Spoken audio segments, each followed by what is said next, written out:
జరిగింది అశోక్ గారు?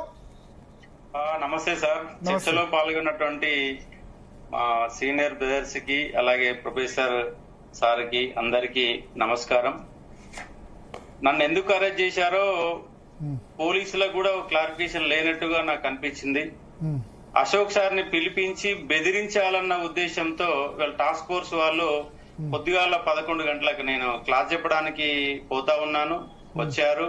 ఒక సిఐ, ఒక ఎస్ఐ, ఒక 5-6 మంది కానిస్టేబుల్స్, ఒక 2 జీపులు వచ్చేసి ఎందుకు అరెస్ట్ చేస్తున్నారు కాన్సెప్ట్ ఏంటంటే మా డీసీపీ గారు మీతో మాట్లాడతారట అని చెప్పేసి బలవంతంగా తీసుకుపోయే ప్రయత్నం చేశారు.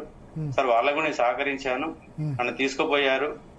ఎందుకు తీసుకుపోయారు అంటే నిన్న ఉస్మాన్ యూనివర్సిటీకి ముఖ్యమంత్రి రేవంత్ రెడ్డి గారు రావడమే ఇక నన్ను తీసుకుపోవడానికి ప్రధాన కారణమైంది. ఎందుకంటే రేవంత్ రెడ్డి గారు వచ్చారు, సంతోషమే, కానీ వచ్చారు మాట్లాడిపోయారు. 100 రూపాయలు కూడా ఉస్మాన్ యూనివర్సిటీకి ప్రకటన చేసుకోలేదు. యూనివర్సిటీలన్నీ ఖాళీలు ఉన్నాయి. యూనివర్సిటీ ప్రొఫెసర్ పోస్టులు ఖాళీ చేస్తాం నింపుతామని చెప్పలేదు. ఫలానా డెవలప్మెంట్ కార్యక్రమానికి ఒక గిన్ని పైసలు ఇస్తున్నామని చెప్పలేదు. రాజకీయ ప్రసంగం చేశారు. ముందు వరుసలో సీట్లన్నీ కూడా ఒక్కరంటే ఒక్కరు, ఒక ప్రొఫెసర్ లేరు, ఒక విద్యార్థి లేడు. ఉన్నదల్లా కాంగ్రెస్ యొక్క నాయకులు మాత్రమే ఉన్నారు. నిన్న ఆ ఠాగూర్ ఆడిటోరియంలో ఉన్నటువంటి వాళ్ళు విద్యార్థులు ఉండాలా? ఆడిటోరియంలో వచ్చింది యూనివర్సిటీకి విద్యార్థుల గురించి మాట్లాడాలా? ఓన్లీ విద్యా వ్యవస్థ గురించే మాట్లాడాలా? ఓయి యొక్క గొప్పతనం మాట్లాడడానికి ముఖ్యమంత్రి గారికి 25 నిమిషాలు పట్టింది. కానీ ఓయిలో ఉన్న ప్రతి విద్యార్థికి ఓయి గొప్పతనం తెలుసు. తెలియందల్లా రేవంత్ రెడ్డి గారికి తెలియదు. మళ్ళీ పాత ముచ్చటే కేసీఆర్ తిట్టడం, కేటీఆర్ తిట్టడం, అది గతం అయిపోయింది. తిట్టడం కాదు, ఓయికి వచ్చిన ఉద్దేశం ఒక ఇంటెలెక్చువల్ పర్సన్ గా అక్కడ రావడం జరిగింది. ఇంటెలెక్చువల్ స్పీచ్ తప్ప మిగతా అంశాలన్నీ కూడా రేవంత్ రెడ్డి గారు మాట్లాడారు. సరే, ఆయన ఏం మాట్లాడినా మళ్ళీ వస్తా అని చెప్పారు. డిసెంబరులో ఓపెన్ డిబేట్ పెడతాను, ఒక్క పోలీసు కూడా ఉండకుండా నేనే ఆదేశాలు ఇస్తాను వస్తాను, అది కూడా సంతోషకరమే. 1000 కోట్లు ఇస్తారని సంతోషకరమే. కానీ నేనేమంటున్నంటే 1000 కోట్లు ఇస్తామని హామీలు కాదు. ఎందుకంటే కాంగ్రెస్ మేనిఫెస్టో అద్భుతంగా ఉంది. మార్చి నుంచి ఏప్రిల్, మే, జూన్ వరకు మొదటి ఫేజ్ అని, నవంబర్, డిసెంబర్ సెకండ్ ఫేజ్ అని 2 లక్షల ఉద్యోగాల ప్రకటన చాలా క్లారిటీగా ఇచ్చారు. ఆ క్లారిటీ ఇచ్చిన సంబంధించి వాళ్ళు ఇచ్చిన ఒక్క నోటిఫికేషన్ కూడా లేరు. నేనేమంటున్నంటే 60,000 ఉద్యోగాలు ఇచ్చామని చెప్తున్నారు. కానీ 60,000 ఉద్యోగాలకు సంబంధించి ఎన్నికల మేనిఫెస్టోలో స్పష్టం చేయాల. ఎందుకంటే టిఆర్ఎస్ గవర్నమెంట్ ఇచ్చిన ఉద్యోగాలకే మేము నియామక పత్రాలు ఇస్తాము, మేము ఇచ్చే ఉద్యోగాలు 2 లక్షల్లో అవి కూడా కలిపి ఉంటాయని ఎక్కడ నన్ను ఒక పదం రాశారంటే ఒక్క పదం కూడా రాయాల. పదం రాయకుండా ఈయన ఉద్యోగాలు ఇచ్చినట్టుగా చెప్పుకున్నారు. వీళ్ళు అధికారికంగా ఇచ్చిన ఉద్యోగాల సంఖ్య 5,089 డిఎస్సికి సంబంధించినటువంటి కలిపిన ఉద్యోగాలు. అది కూడా వీళ్ళు ఇచ్చిన నోటిఫికేషన్ కాదు, అనుబంధంగా చేర్చినటువంటి ఉద్యోగాల సంఖ్య. ఫార్మాకు సంబంధించి 6,300 ఉద్యోగాలకు సంబంధించిన నోటిఫికేషన్లు వచ్చినాయి. ఎగ్జామ్ పెట్టారు. ఎగ్జామ్ పెట్టి రిజల్ట్ ఇచ్చి కూడా దాదాపుగా ఎగ్జామ్ జరిగి 10 నెలలు అవుతుంది. రిజల్ట్ ఇచ్చి 3 నెలలు అవుతుంది. ఇంతవరకు ఫైనల్ ఫలితాలు మాత్రం ఇవ్వలేదు. ఫైనల్ ఫలితాలు ఇవ్వలేదంటే వాళ్ళు ఇప్పటి వరకు 6,300 ఉద్యోగాలు ఫిల్ చేయలేదు. వాళ్ళు ఫిల్ చేసిందల్లా 5,000. నేనేమంటున్నంటే ఇక్కడ సార్ మన మిత్రులు ఉన్నారు, వాళ్ళ పార్టీ తరఫున గట్టిగానే వాదిస్తారు. అవసరమైతే మనల్ని ఇప్పుడు ఒకటి అశోక్ గారు నేను ఒకటి అడుగుతా. ఇప్పుడు 1000 కోట్ల అనౌన్స్మెంట్ సరే, ఇప్పుడు రేపు అనౌన్స్మెంట్ నిలబెట్టుకోకపోతే రేవంత్ రెడ్డి బదనాం అవుతారు కదా. 1000 కోట్లు అనౌన్స్ చేసిన వాళ్ళు లేరు కదా. 1000 కోట్లు అన్నది పెద్ద ఫిగర్ కదా. మంచిది కాదని స్వాగతిస్తున్నాం. మరి అయితే 1000 కోట్లు ఎక్కడ ఖర్చు పెట్టాలన్న దానికి ఒక మీరు యాక్షన్ ప్లాన్ తీసుకురండి అని ఆయన చెప్పారు కదా. ఏ ప్లానింగ్ లేకుండా ఓయికి ఎందుకు వచ్చిండు అంటే ఉస్మాన్ యూనివర్సిటీకి వచ్చిన ఉద్దేశం? ఇప్పుడు నేను ఒక మాట అడుగుతా, ఉస్మానియా యూనివర్సిటీకి వచ్చిన ఓయికి రావడం ఎందుకు? ఆల్రెడీ ప్లానింగ్ ఉండాలి కదా. ఆల్రెడీ ఒక వింత పత్రం ఇచ్చారు, దానికి సంబంధించిన కథా కమిషన్ ఉంటది, మీ దగ్గర ఇంటెలిజెన్స్ ఉన్నది, అధికారులు ఉన్నారు, వ్యవస్థ మొత్తం ఉంది. యూనివర్సిటీ ప్రొఫెసర్ సంబంధించిన ప్రణాళిక రూపొందించారు, అది మధ్యలో ఆగిపోయింది. ఏం ప్రణాళిక? నేను నిన్న కూడా ఇదే క్వశ్చన్ వేశాను. ఉస్మానియా యూనివర్సిటీకి ముఖ్యమంత్రులందరినీ వచ్చిన వాళ్ళందరినీ తిడుతూ పోతే అప్పుడు కేసీఆర్ తిట్టారు, ఆయన కోపం వచ్చింది 2017లో, మళ్ళీ అడుగు పెట్టలేదు. ఇంకా ఒకసారి తార్నాకలో హెలికాప్టర్ ల్యాండ్ అయ్యే ప్రయత్నంలో భాగంగా అప్పుడు అడ్డుకుంటే ఆయన ఇంకా కథం 100 సంవత్సరాల తర్వాత ఇంకా మళ్ళీ రాలేదు. నష్టపోయిన విద్యార్థులు, ఎందుకంటే 7 years నష్టపోయారు. ఇప్పుడు మనం చదువుకున్నప్పుడు ఎట్లా ఉంది, ఇప్పుడు ఎట్లా ఉంది, ఎన్ని ప్రొఫెసర్ పోస్టులు ఖాళీ ఉన్నాయి, ఇది ఓకే. ఇప్పుడు ముఖ్యమంత్రి ఇంకా మూడున్నర సంవత్సరాలు రేవంత్ రెడ్డి సీఎం గా ఉంటారు.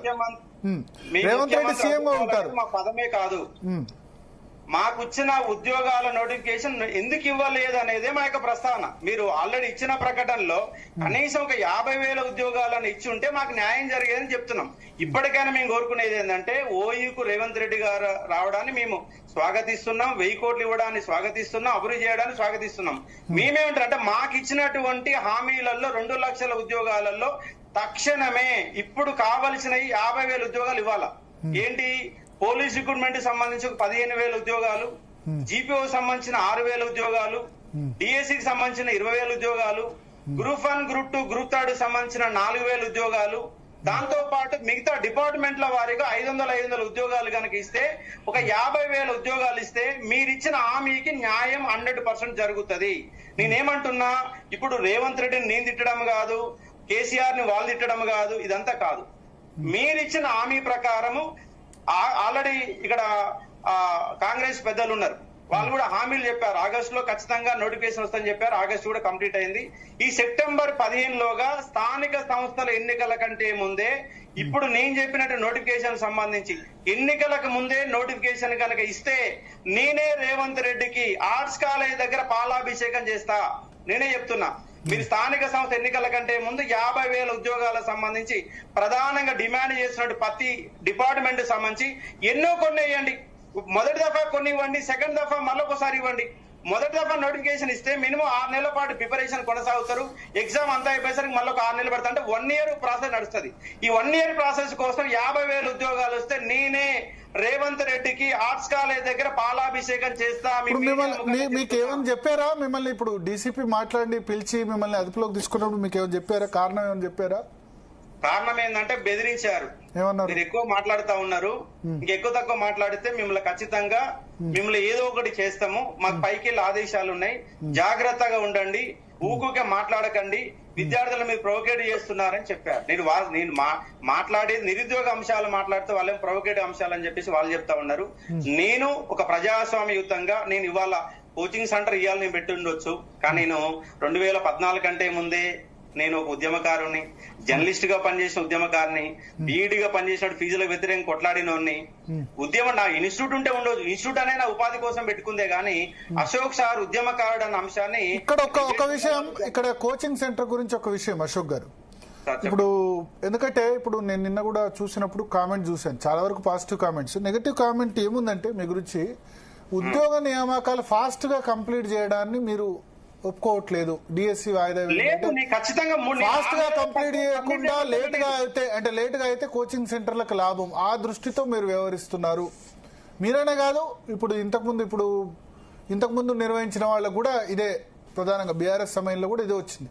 ఫాస్ట్ గా ప్రాసెస్ కంప్లీట్ చేస్తే డిఎస్సి అయినా గ్రూప్ 1 అయినా గ్రూప్ 2 అయినా కోచింగ్ సెంటర్లకు లాభం ఉండదు.